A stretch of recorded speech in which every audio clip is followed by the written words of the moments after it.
Welcome to Bright Minds.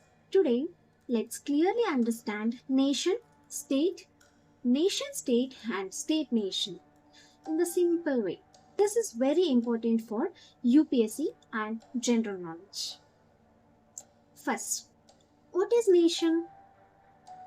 A nation is a group of people who shares common culture, history, language, identity.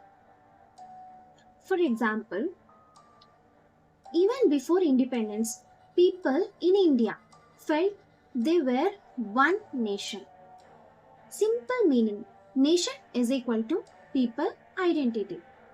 What is state? A state is a political organization with fixed territory, which is land plus borders, population, people living there, government makes law, sovereignty, no outside control. Example country like India, USA. Simple meaning state is equal to system, which is rules plus power. Territory. Territory means the total land area under control of countries. For example, India has 28 states plus 8 union territory plus surrounded waters. The next one is government.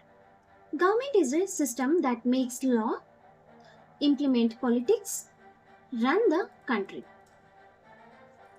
There are two types. Parliamentary, like India, PM is leader.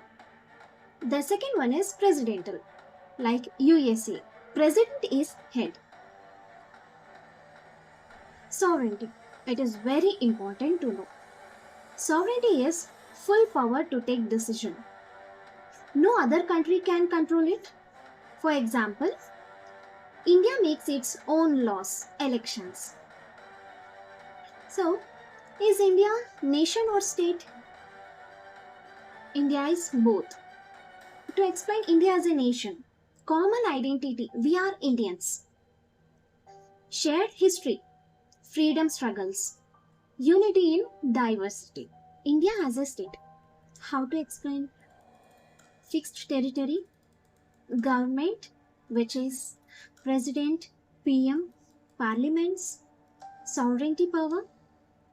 Now, India as a nation state. When nation plus state becomes one, people share identities and have their own state. Example Japan and French. State nation, very important. State tries unite diverse people, many identities like languages, we have many religions, many castes, still one country. Best example is our India.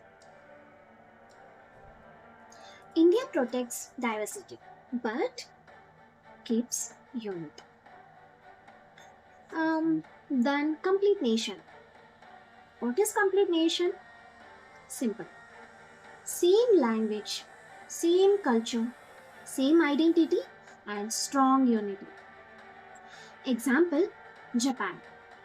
Mostly same people, same language, and same culture. Now let's come to elections. Direct election and indirect election. Direct election. People vote directly. For example, Lok Sabha. Indirect elections. Leaders elect by representatives. For example, President, Rajya Sabha. One main thing we have to know is polity and politics. What's the difference between these two? Polity. System of rules and government. For example, constitutions, laws, and structures. Politics. It is an activity of leaders and parties. Elections, campaigns, power struggles. So here, India is unique not just as state, but perfect example of unity in diversity. That's why understanding these concepts is very important for UPSC and real life.